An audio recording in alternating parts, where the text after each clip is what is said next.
خەڵکی شاری کامێرانە لە کوردستان ماوەی 20 ساڵە کاری هونەری دەکات. هاوکات 10 ساڵە وەک دەنگێکی جیاواز و خاوەن تەرز و شێوازێکی پڕجۆش و پڕ لە وزە گۆرانی دەڵێت.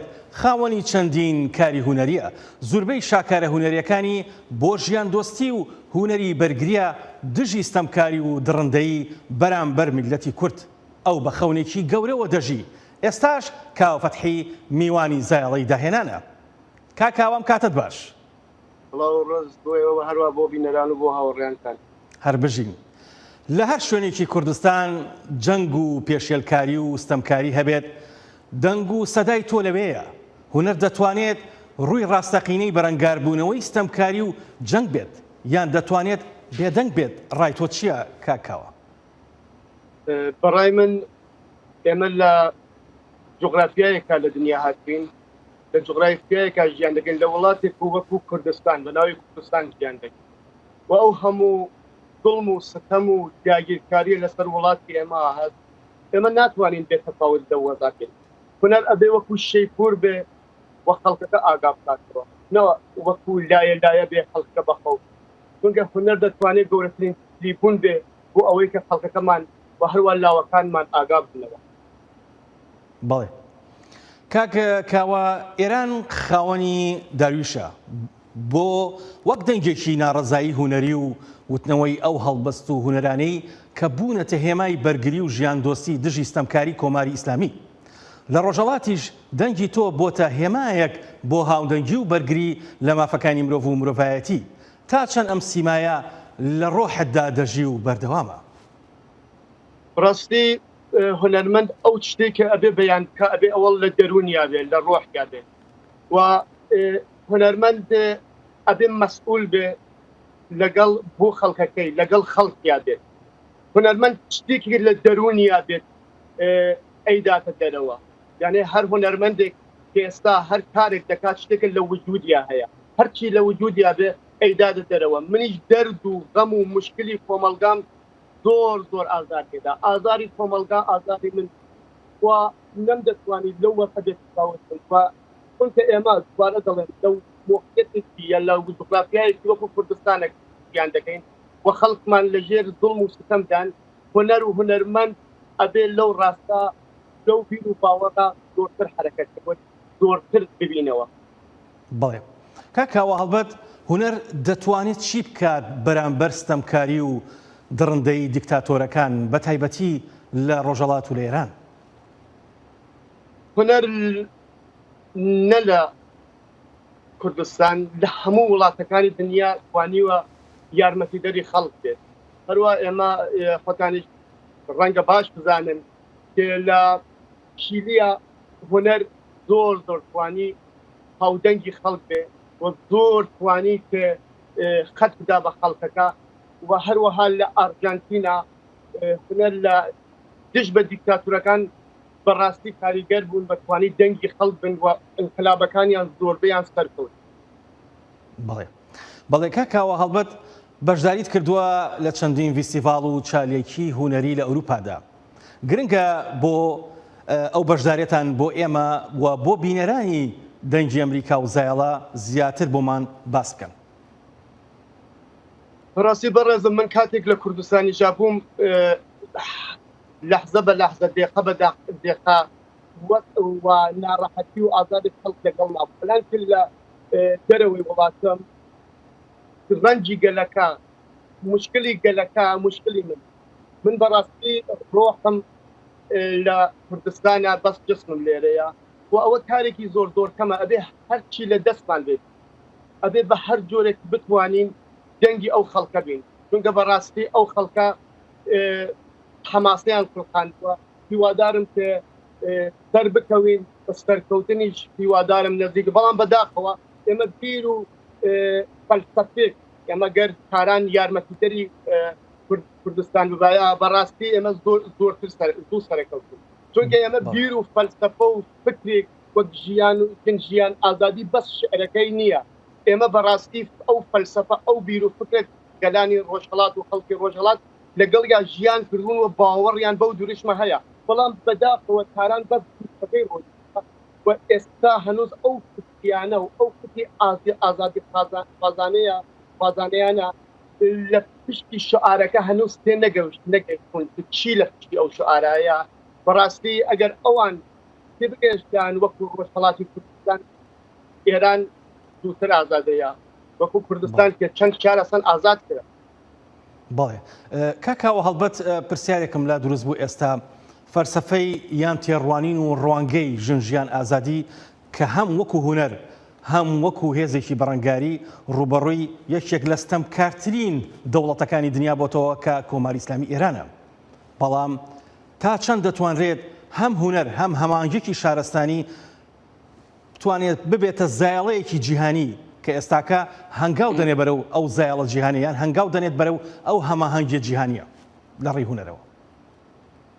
ڕاستی بەڕێزم هونەر هەروەوتم لە هەموو جێگای دنیادا توانیوە کاریگەر بێ. ئەلان هونەر بە هەر جۆرێ، بە قەڵەم بێ، بە دەنگ بێت، بە هەرچی بێت هونەرمەند بەکورد. بەڵام ئێرە فقط هونەرمەند دەنگ لەن من وکوت هونەرمەندێکی دەنگ زۆربەی بە دەنگەوە دەتوانم پێغامەکەی خۆم بگەێنم. منە بێ لێرەجە ئشارە لە شاعرەکان بکەم، چونکە هونەرمەندێکی ئێعترازی، هونەرمەندێکی معتەرض، هونەرمەندێکی ئازادی خواز تەنیا بە دەنگەکەی نابێ یا بە موسیقیەکە نابێ. ئەمە شعرەکەت ئەو ئێعترازە یا ئەو حەماسە یا ئەو ئازادی خوازانە دروست دەکات و مەسەجی لەناو زۆربەی شعرەکە هەیە. چونکە ئەگەر ئێمە من وەکو گۆرانی بێژە ئەگەر شعر لەسەر گۆرانی من وەربگرن یا هەڵبگرن، بەڕاستی شتێک لە ئێعتراز و حەماس و ئەمانیانێ زۆربەی بەڕاستی شاعرەکان زۆر تاثیرگوزارن لە ئێمە بۆ ئێمە و ئێمەش توانیمانە مان بەکەی دەنگمانە و یا موسیقی و ببێ بۆ گەلەکە. و هەروە جیا لە هونەریش ئێمە کەسانێک ترمان لە ناوخۆی کوردستانەوە بووە کە ئەلان زۆر قسە لەوە کرد کە ئەم جیلی هەشتاکان یا داهەی هەشتایی پێ ئەڵێن، بەڕاستی ئەم داهەی هەشتاییەک ئەڵان لەسەر خەتن ئەم کەسانێک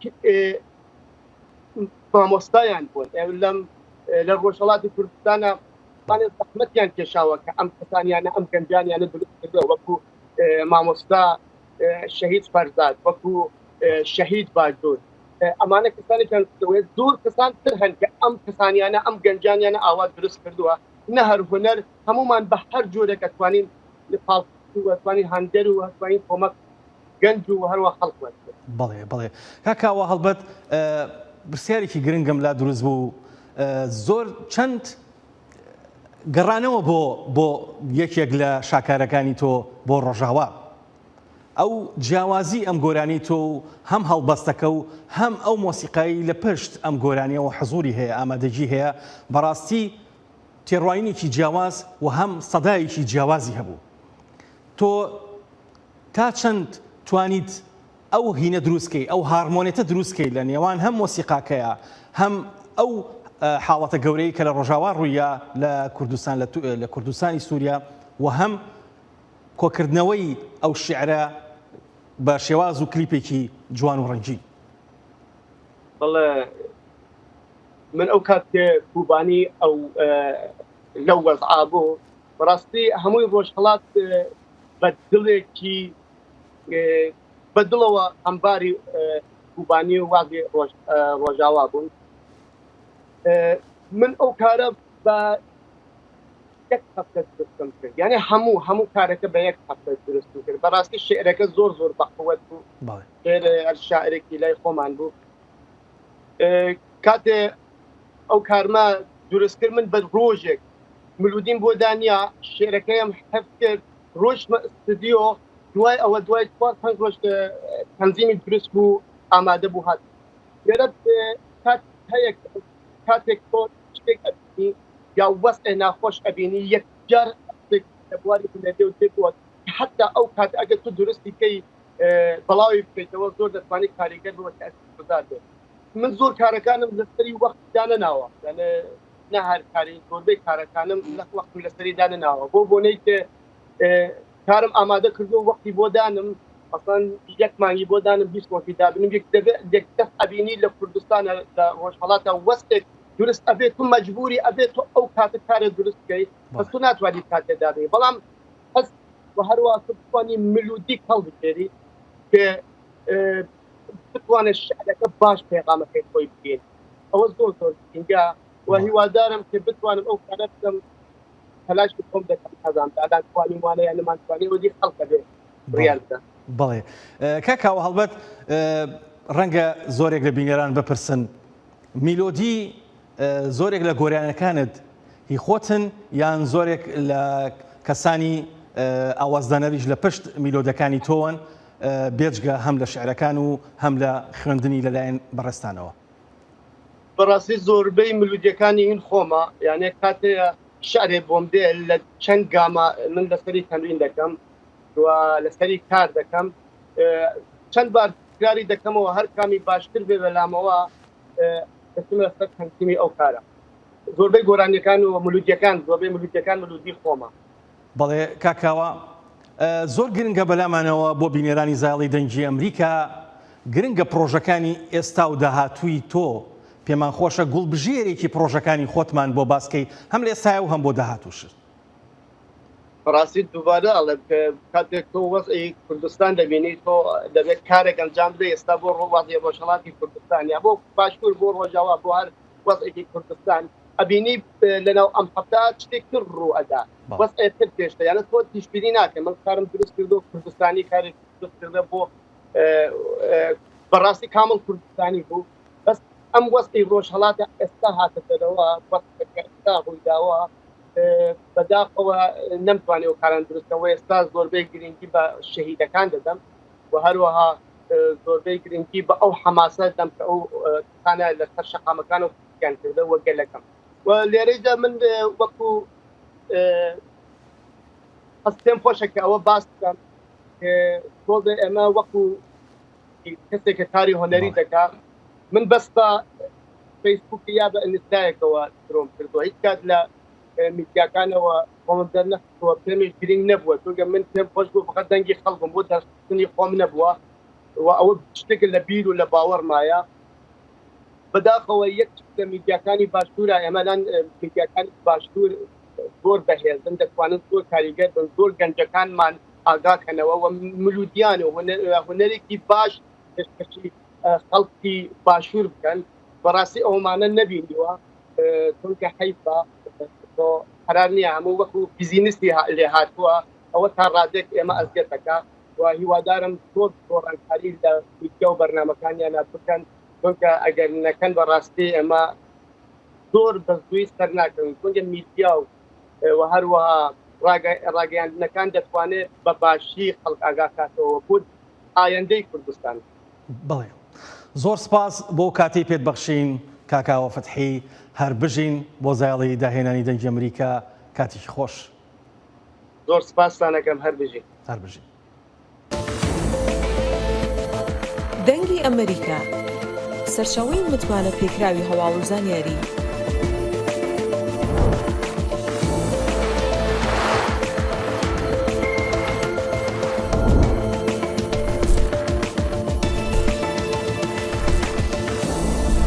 لە ماڵپەڕ و تۆڕە کۆمەڵایەتیەکانی دەنگی ئەمریکاوە ئاگاداری هەواڵ و گۆڕانکاریەکانی جیهان بە.